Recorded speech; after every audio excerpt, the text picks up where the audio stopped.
Step forth, intrepid adventurers, into the beguiling embrace of the witch's cabin. With your guide, the enigmatic Agent Ice, prepare to decode the puzzles that guard the secrets of this enchanted realm. Hey everybody, this is Agent Ice, and I'm back with another video. So in my previous video, I covered the puzzles and mechanics in the first level. So I thought, hey, let's make a video about the puzzles and mechanics for the second level, the Witch's Cabin. So here we are.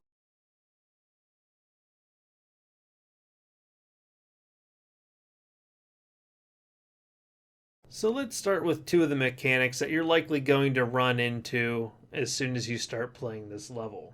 You talk to the witch, and generally she'll mention something about making potions. If you tell her you're interested, she will begin to give you riddles where you have to guess the ingredients. Now you gotta be a little bit careful depending on how lucky you are with the AI. She might get mad at you if you make a wrong guess, and sometimes the riddles are a little bit tough, especially when you consider they have a crystal called a dark blue crystal and one called a light blue crystal, and sometimes it's not always obvious which one she's talking about. After a while of playing, though, you'll get an idea for what she wants with her riddles, and it won't be quite as hard to figure out what she needs. If you guess wrong with her riddles, you risk making her angry, and she may even attack you if you do bad enough. However, if you guess correctly, she'll be very happy with you, especially if you consistently answer her riddles correctly.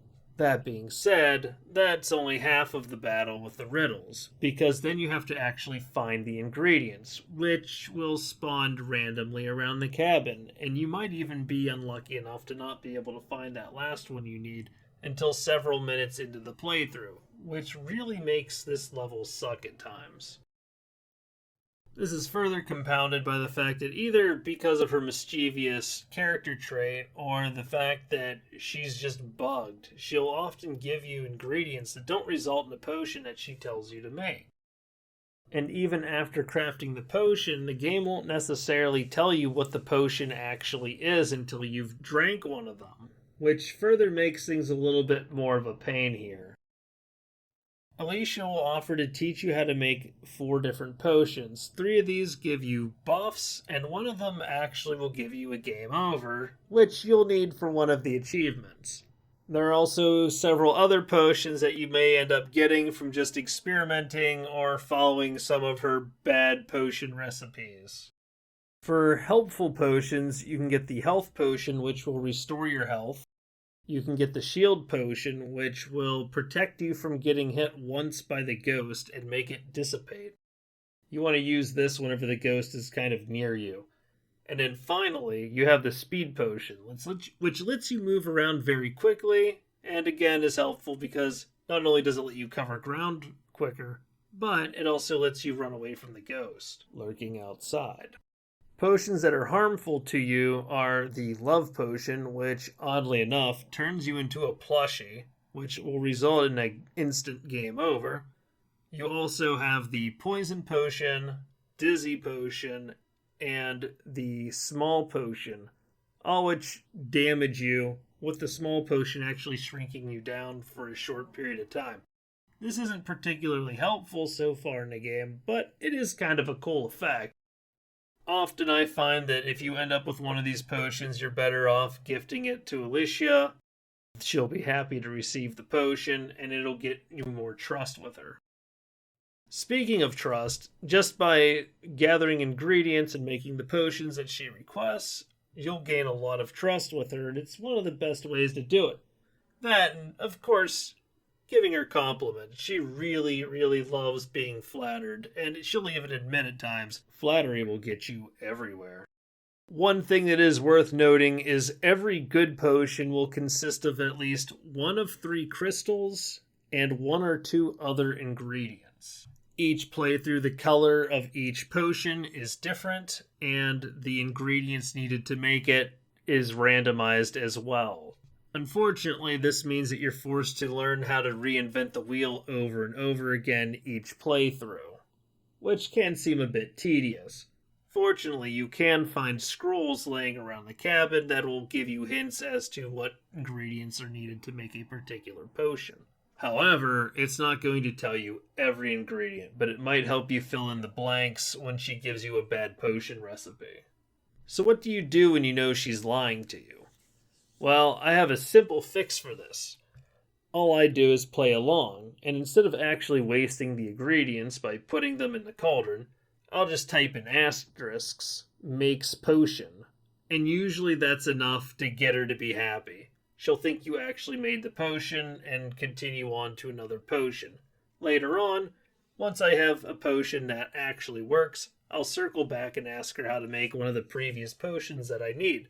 And usually by then, she'll either not be bugged or she'll trust you enough to actually give you the correct recipe for the potion. Of course, you're going to probably have to go through some more riddles to get those ingredients. And then, of course, find them. Speaking of finding ingredients, another thing that makes this suck is sometimes some of the ingredients are used for more than one potion. There is one more final pain point that I need to bring up here. As long as she's talking, you're fine, but as soon as she stops talking, if you interact with an object, or if you pick up an item, she'll know exactly where you are, and she may get mad for you walking away. Furthermore, if you end up in the room with the contract table, you might trigger her to go on a loop asking you to sign the contract, which you may or may not actually be interested in.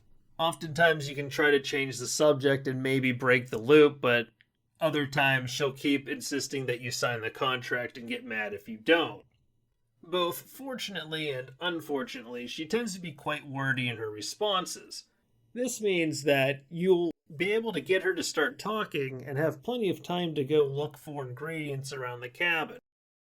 Just make sure when she stops talking or when she's about to stop talking, you come back to the room with her and say something else to keep her preoccupied. Otherwise, you might run into problems. Of course, when you're in a hurry and you're trying to get through things, it kind of sucks waiting for her to get through all that dialogue. Seems like there should be a happy medium, but I don't know. It's just the way that she is. Now, since I mentioned this when talking about the potions, let's talk about the contract first. This is something that a lot of times right off the bat she'll insist that you sign. Or maybe after she has you craft a potion or two, she'll tell you you need to sign it before she'll teach you to make more. Part of it depends on how much she trusts you. And again, the easiest way to get trust is either to just make potions for her or win her trust by complimenting her. Either way, when you approach the contract table in the study, you'll have the option to sign it. Doing so will actually make the portal turn off so you can't escape, which means you're stuck with the witch. Now, her dialogue will vary depending on when you do this, but she'll be happy about it or she'll taunt you saying that you're stuck with her and even at times call you her plaything. Now, signing the contract isn't all bad because the camera will actually move and show you where the portal is. So later on, if you want, you can try to get to it to escape. But how do you escape if the portal is shut off? Well, I'm glad you asked. If you happen to get your trust maxed out with her, you can sacrifice health to actually unsign the contract. This reopens the portal. But this might also make the witch mad, so it kind of depends on how the AI is feeling on any particular playthrough. Again, a lot of these responses are kind of RNG, it seems. Now, an advantage to this is if you set yourself up with a couple of speed potions and shield potions and maybe a health potion or two even. Since you know where the portal is, you can pop those things and hurry up and try to get around the ghost and make your way to the portal. This is the way that I would suggest to do it. Get her trust up, make some potions to prepare, sign the contract, figure out where the portal is, and then unsign the contract and hurry up and get the heck out of there. Best way to escape solo, in my opinion. Alright, so now let's cover the summoning circle. This is pretty straightforward, honestly. You find these plushies around the building, and you go down to the basement, and there's going to be a circle. Interact with the circle, put the plushie in it, and hit summon. Then you type in a question you want to ask, This is meant as more of a hint system, and at the cost of 1 health, you can ask it questions and you might get an answer. Now, depending on what you ask, you might get garbage, and other times you might actually get something that's decent. It just kind of depends. It's really inconsistent at times. If you sacrifice a plushie and ask a question when you have only 1 heart, you'll actually get one of the death endings. So even though I largely don't find it that useful, it's still necessary. So the next 2 things I want to cover are the necklace box puzzle and the puzzle down in the basement. So the summoning circle isn't the only thing that's in the basement. There's also a secret room that we need to get to. And we need to get to it so we can get a puzzle piece to get inside of this box. So what we're going to do is we're going to get our trust maxed out. And we're going to come down here into the basement.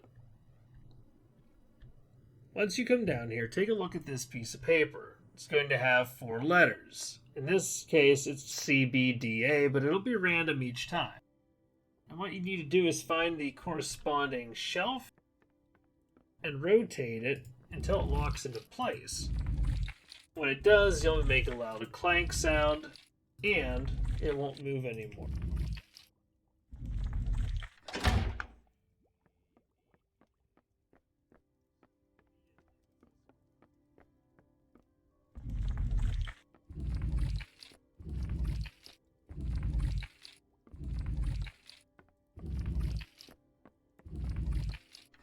All I did is rotate. Alright, CBD and an A. And this opens up the secret room. And here, there's a book that has a bunch of lore. It gives you some backstory on her. We'll cover that in another video. And this puzzle, or necklace puzzle piece. Now, they did patch her, so as long as she trusts you, she won't get mad if you open up that room. It used to absolutely tick her off. I'm so glad they patched it.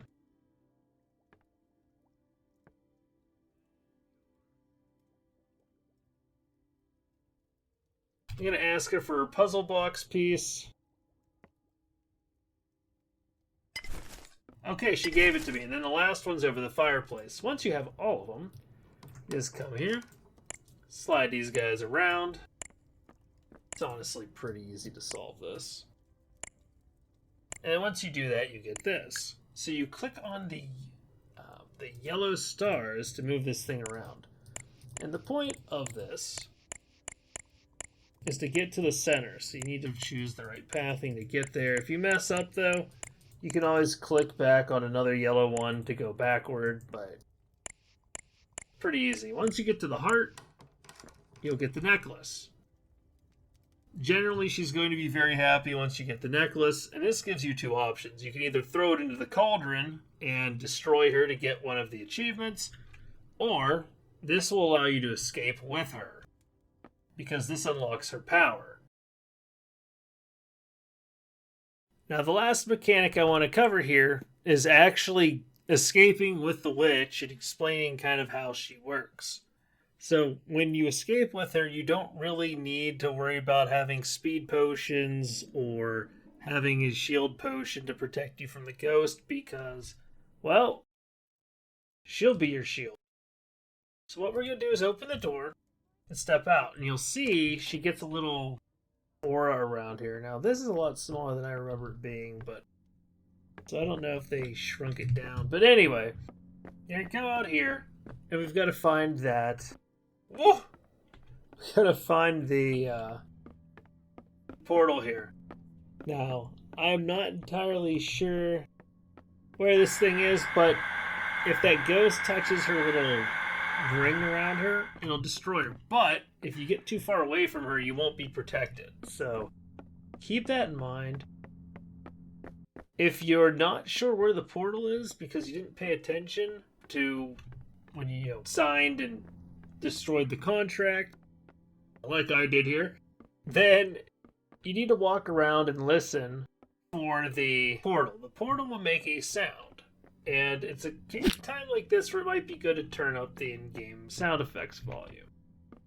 Now, you do have to be a little bit careful because it's, again, very easy to kind of get ahead of her. And if you're too far away from her, then you lose your protection, unless you're lucky enough to have the ghost keep spawning behind. But I wouldn't necessarily count on that all the time.